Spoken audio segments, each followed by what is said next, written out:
বাংলা সাহিত্যের রোমাঞ্চকর কিছু গল্প দিয়ে সাজানো আমাদের এই বিশেষ নিবেদন সানডে সাসপেন্স। আজকের গল্প কে হাসে, রচনা মঞ্জিল সেন।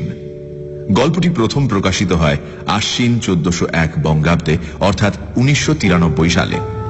আমরা গল্পটি নিয়েছি দেব সাহিত্য কুটির প্রকাশিত শুকতারার 101টি ভূতের গল্প সংকলনটি থেকে। গল্প পাঠে দীপ, গল্পের সূত্রধার মীর। শুরু হচ্ছে কে হাসে।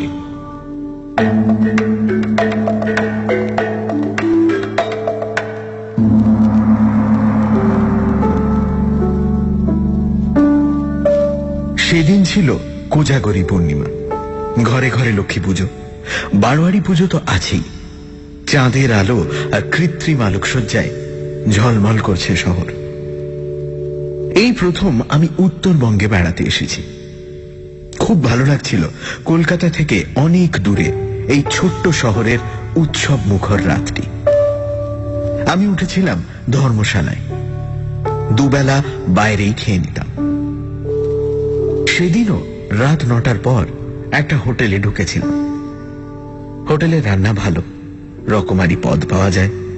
শুক্তো থেকে শুরু করে মাছের মাথা দেওয়া মুগ ডাল, পুঁই ডাঁটার চচ্চড়ি, কপির তরকারি, রুই, পার্শে, ভেটকি, নানা রকম মাছ, ডিমের ডালনা, মাংস, কোনো কিছুই বাদ নেই।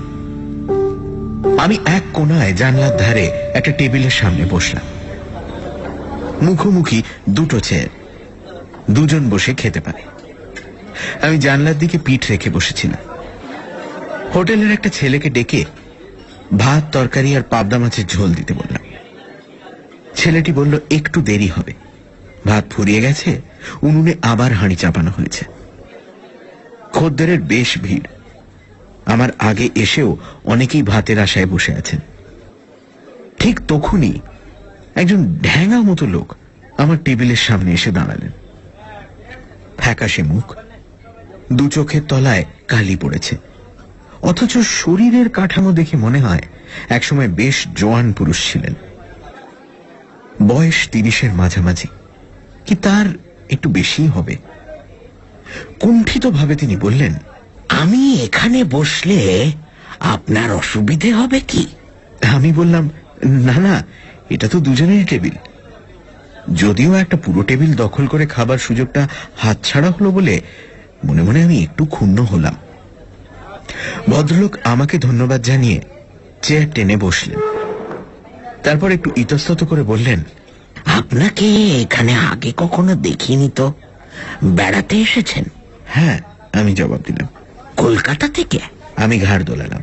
আমার বাড়িও কলকাতায়। হ্যাঁ, গত 7 বছরে একবারও যাওয়া হয়ে ওঠেনি। কলকাতার কোথায় আপনার বাড়ি? আমি ভদ্রতার খাতিরে জিজ্ঞেস করলাম। ভবানীপুরে, কালীমোহন ব্যানার্জি লেনে। ও, ওই যে ইন্দিরা সিনেমা আছে না? আরে, আমিও তো ওখানেই থাকি, প্রিয়নাথ মল্লিক রোডে।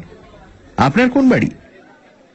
দেশগাঁয়ের লোকের সঙ্গে বাইরে কোথাও দেখা হলে খুব তাড়াতাড়ি যেমন সংকোচ কেটে যায়, ব্যক্তিগত প্রশ্ন এসে পড়ে, আমাদেরও তাই হলো। কথায় কথায় দুজনের পরিচিত কয়েকজনের নামও বেরিয়ে পড়ল। ভদ্রলোকের নাম বীরেশ্বর রায়। আমি জিজ্ঞেস করলাম, আপনি কলকাতা ছেড়েছেন 7 বছর, তাই বললেন না? হ্যাঁ, এখানে আছি 2 বছর। তার আগে 1 বছর আমি একটা চা বাগানের ম্যানেজার ছিলাম। সে তো খুব ভালো চাকরি, আমি না বলে পারলাম না। শুনেছি রাজারহালে থাকা যায়, তো সেই চা বাগান কি বন্ধ হয়ে গিয়েছিল? না, আমি ছেড়ে দিয়েছি। সে কি, কর্তৃপক্ষের সঙ্গে মনোমালিন্য হয়েছিল বুঝি? তাও না। ভদ্রলোক কয়েক মুহূর্ত চুপ করে রইলেন, তারপর বললেন, আপনাকে সব খুলে বলছি, মানে কাউকে না বললে আমার মন হালকা হবে না।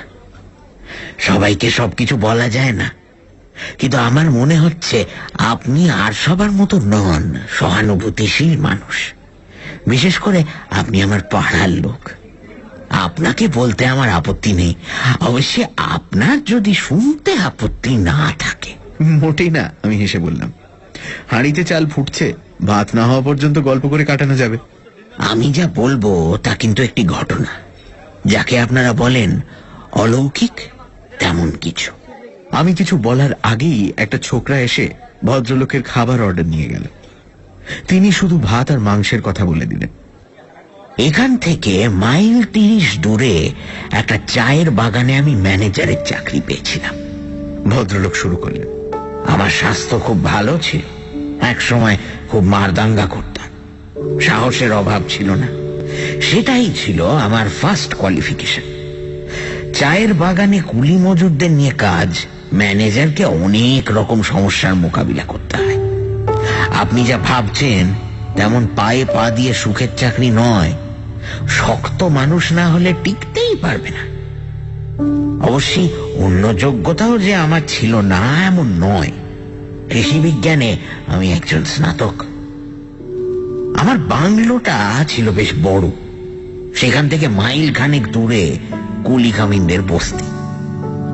বাড়ির কাজকর্মের জন্য এক পাহাড়ি ছোকরাকে আমি রেখে দিয়েছিলাম। সে জুতো পালিশ থেকে রান্না বান্না সবই করত। চৌকস ছেলে। আমার বাংলোর কাছাকাছি আর কোনো বাড়ি ছিল না, শুধু একটা পুরো বাড়ি ছাড়া। পুরো বাড়ি বলছি এই জন্যেই যে বাড়িটা চুন প্লাস্টার খসে পড়ে ইটগুলো যেন দাঁত বার করা, কার্নিশের এখানে ওখানে বট অসত্যের চারা। বাড়িটা দোতলা, আমার কোয়ার্টারের মতো বাংলো ধাঁচের নয়। দরজা জানলা সব সময় বন্ধ থাকতো।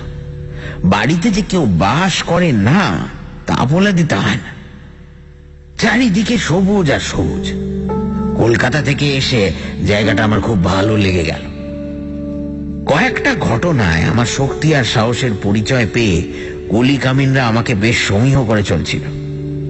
বেশ ভালোই কাটছিল দিনগুলি।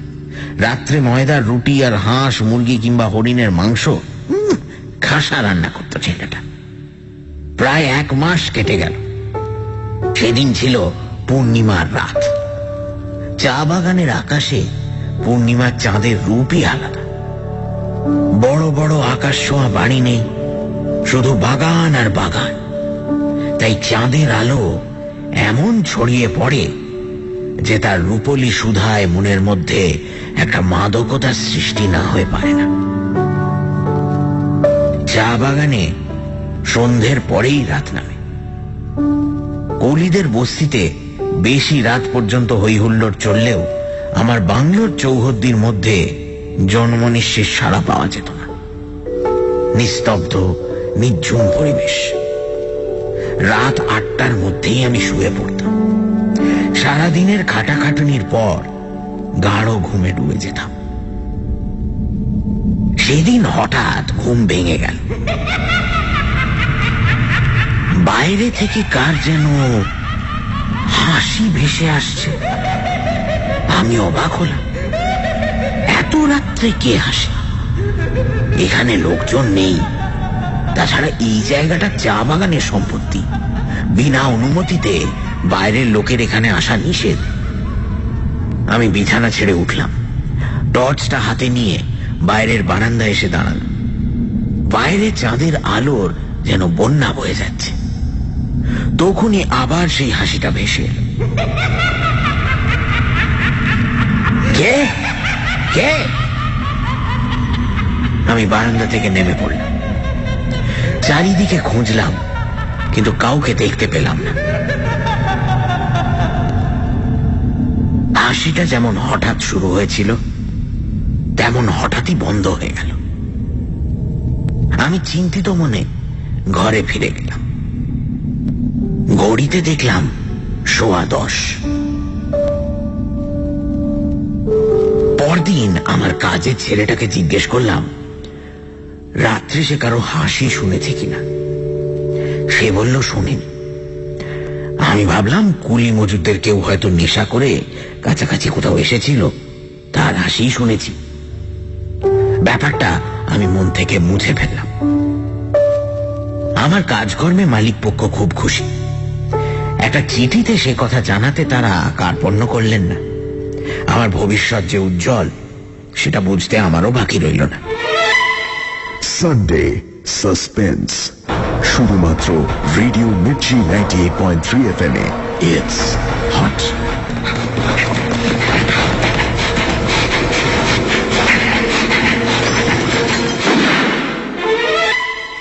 সানডে সাসপেন্স, শুধুমাত্র রেডিও মির্চি 98.3 FM এ।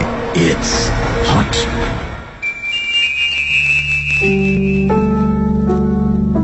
সানডে সাসপেন্সে আজ শুনছেন মঞ্জিল সেনের লেখা কে হাসে। লেখকের সঙ্গে এক কোজাগরী পূর্ণিমার রাতে দেখা হলো বীরেশ্বর রায় নামে এক ভদ্রলোকের। তিনি এক সময় একটা চা বাগানের ম্যানেজার ছিলেন। তিনি বলতে শুরু করলেন তার জীবনের বিচিত্র একটা অভিজ্ঞতার কথা। পূর্ণিমার রাতে তিনি এক বিকট হাসি শুনতে পান। কে হাসে এত রাতে?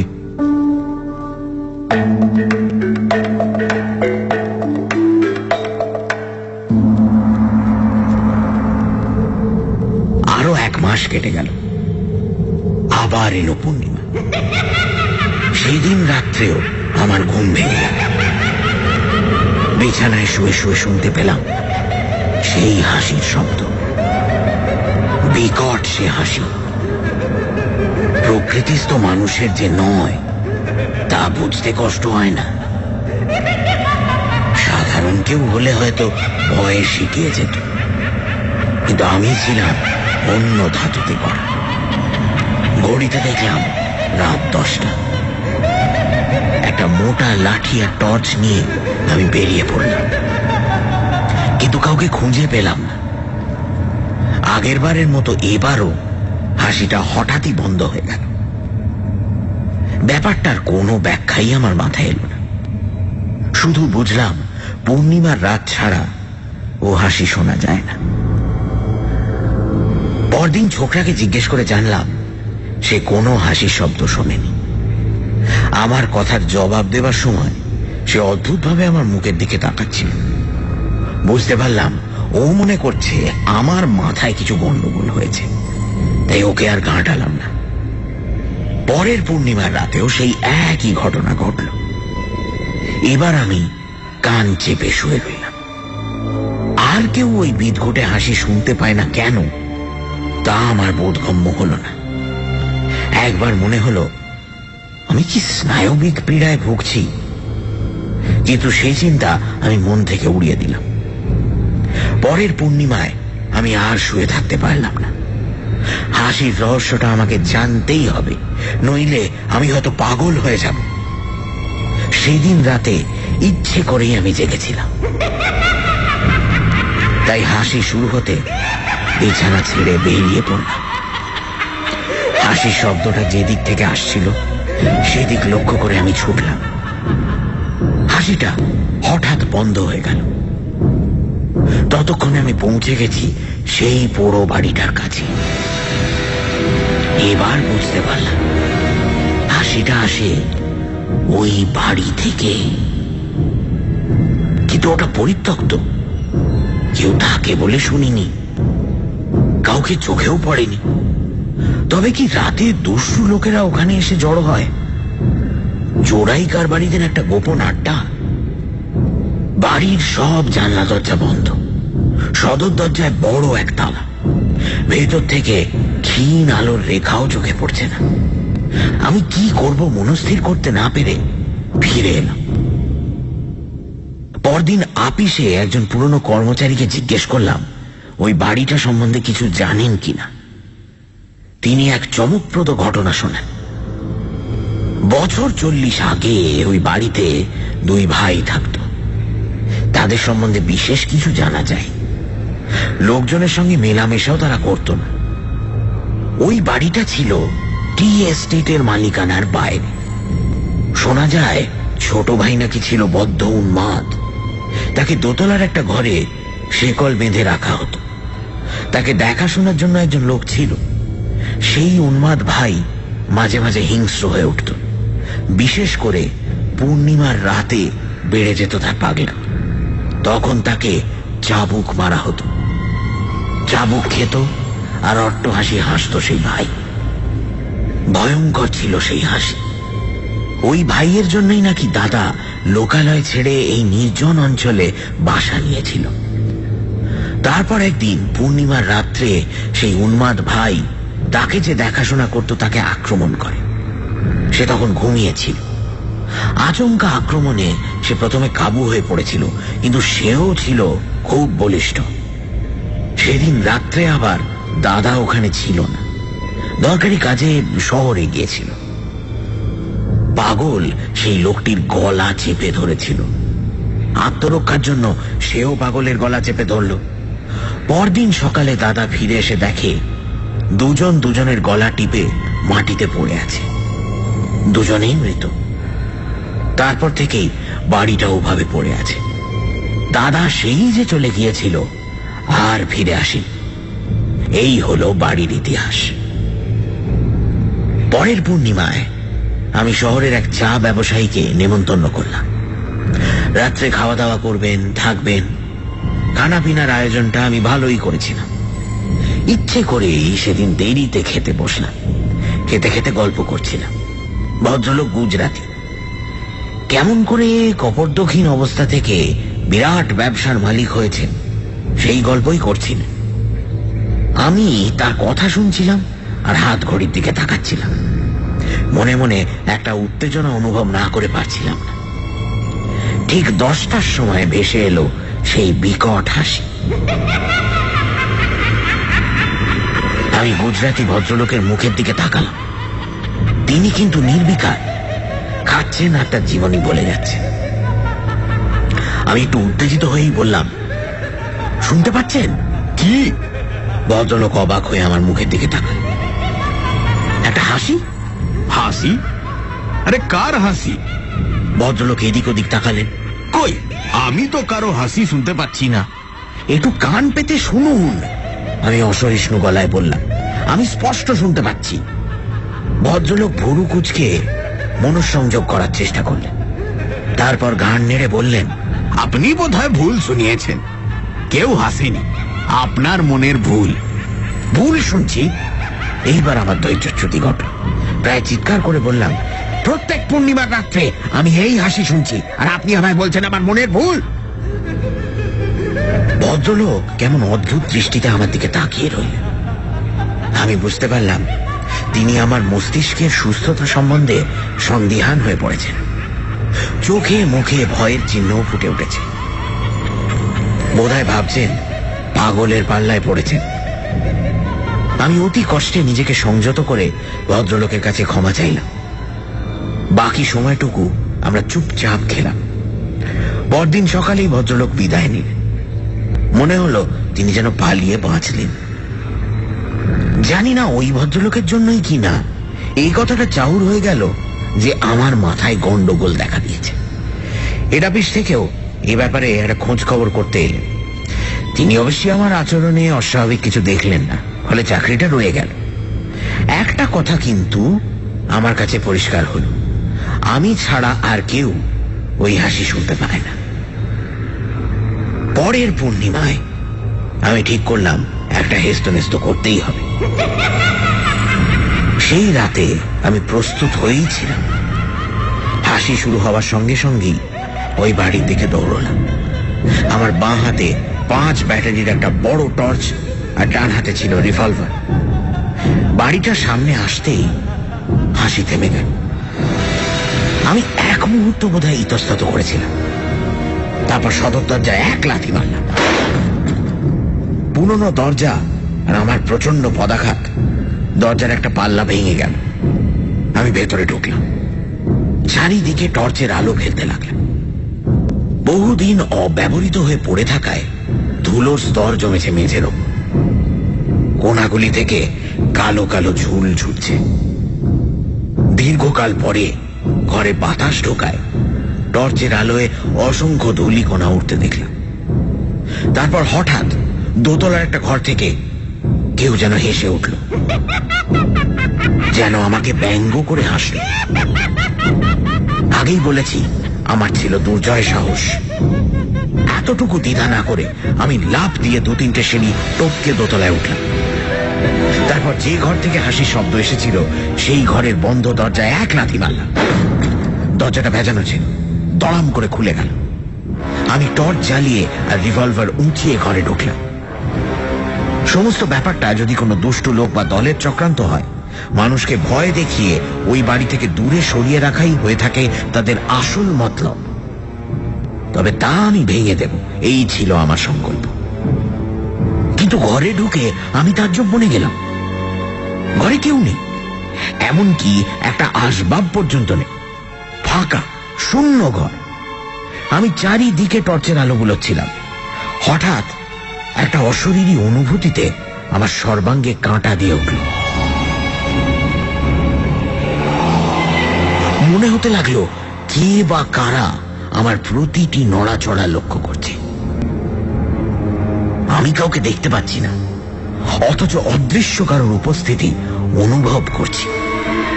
সে যে কি ভয়ঙ্কর অনুভূতি তা আপনাকে বলে বোঝাতে পারবো না। বীরেশ্বরবাবু একটু থেমে টেবিল থেকে জলের গেলাসটা তুলে এক ঢোক জল খেলেন। তারপর গেলাসটা নামিয়ে রেখে আবার বলতে লাগলেন। বোধহয় 2-3 সেকেন্ড আমি ওই ঘরে ছিলাম, কিন্তু আমার মনে হচ্ছিল যেন সময়ের আর শেষ নেই। তারপরেই আমি ছিটকে ঘর থেকে বেরিয়ে দুর্দার সিঁড়ি দিয়ে নামতে লাগলাম, আর তক্ষুনি আবার শুরু হলো সেই হাসি, শরীরের রক্তহীন করা বিভৎস হাসি। আমার মতো সাহসী পুরুষেরও শিরদাঁড়া বেয়ে যেন বরফ জলের ধারা নেমে এলো। কোন রকমে বাড়িতে এসে শুয়ে পড়লাম। সারা রাত ঘুমোতে পারলাম না। এরপর প্রত্যেক পূর্ণিমার রাত্রে ওই হাসি আমাকে যেন চুম্বকের মতো আকর্ষণ করত, আর আমি 2 কান চেপে বিছানায় ছটফট করতাম। ক্রমে আমার শরীর ভাঙতে শুরু করল। হয়তো চোখে মুখেও এমন কিছু ফুটে উঠত যার জন্য সবাই আমার দিকে অদ্ভুত দৃষ্টিতে তাকাত, আমার সম্বন্ধে আড়ালে ফিসফিস করত। 1 বছর কোন রকমে সেই ভয়াবহ নরক যন্ত্রণা সহ্য করেও আমি টিকে ছিলাম, কিন্তু আর পারলাম না। চাকরিতে ইস্তফা দিয়ে এখানে চলে এলাম, একটা চাকরি জুটিয়ে নিলাম। সেই থেকে এখানেই আছি। কিন্তু আপনি কলকাতায় ফিরে গেলেন না কেন? আমি জিজ্ঞেস করলাম। আত্মীয় স্বজনের মধ্যে থাকলে আপনার শরীর ও মন দুই ভালো হতো। সেখানেই তো মুশকিল। আমার আত্মীয় স্বজনরাও যদি আমাকে পাগল ভাবে, সেটা আমি সইতে পারবো না। কিন্তু তারা কেন তা ভাববেন? আমি অবাক হয়েই বললাম। আর তো আপনি সেই হাসি শুনছেন না, ওখান থেকে আপনি চলে এসেছেন। সেটাই তো হচ্ছে কথা। এখানে এসেও আমি সেই হাসির হাত থেকে নিস্তার পাইনি। পূর্ণিমার রাত 10টায় এখানে বসেও সে হাসি আমি শুনতে পাই। পৃথিবীর যেখানেই আমি যাই না কেন, ওই হাসি আমাকে মুক্তি দেবে না। সে কি? আমি স্তম্ভিতের মতো বললাম। ভদ্রলোক জানলার দিকে মুখ করে বসেছিলেন। হঠাৎ বলে উঠলেন, ওই দেখুন, পেছন ফিরে। আমি ফিরে দেখলাম আকাশে ঝলমল করছে রূপলি থালার মতো কোজাগরি পূর্ণিমার চাঁদ। তারপরই ভদ্রলোকের ব্যাকুল কণ্ঠে আমি তার মুখের দিকে ফিরে তাকালাম। তার মুখটা ছাইয়ের মতো সাদা হয়ে গেছে। কোটর থেকে চোখ দুটো যেন ঠিকরে বেরিয়ে আসতে চাইছে। তিনি আর্ত কণ্ঠে বললেন, শুনতে পাচ্ছেন? শুনতে পাচ্ছেন সেই হাসি?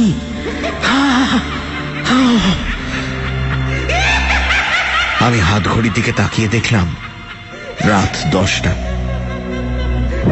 শান্ত হন, শান্ত হন, আমি বললাম। আমার মনে হয় আপনি কোনো সাইকিয়াট্রিস্টকে দেখালে ভালো হয়ে যাবেন। এটা আপনার মনের রোগে দাঁড়িয়েছে। ভদ্রলোক আমার দিকে অদ্ভুত দৃষ্টিতে তাকালেন, তারপর বললেন, আপনিও বোধহয় আমাকে পাগল ভাবছেন, কিন্তু আমি এই ঘটনার কি ব্যাখ্যা করেছি জানেন? কি? আমি জানতে চাইলাম।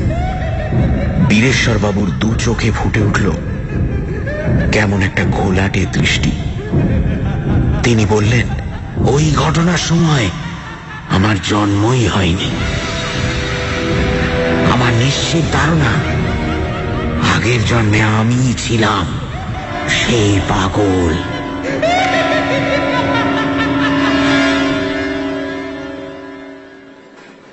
হোটেলের ছোকরা এসে আমাদের সামনে 2 থালা ভাত নামিয়ে দিয়ে গেল।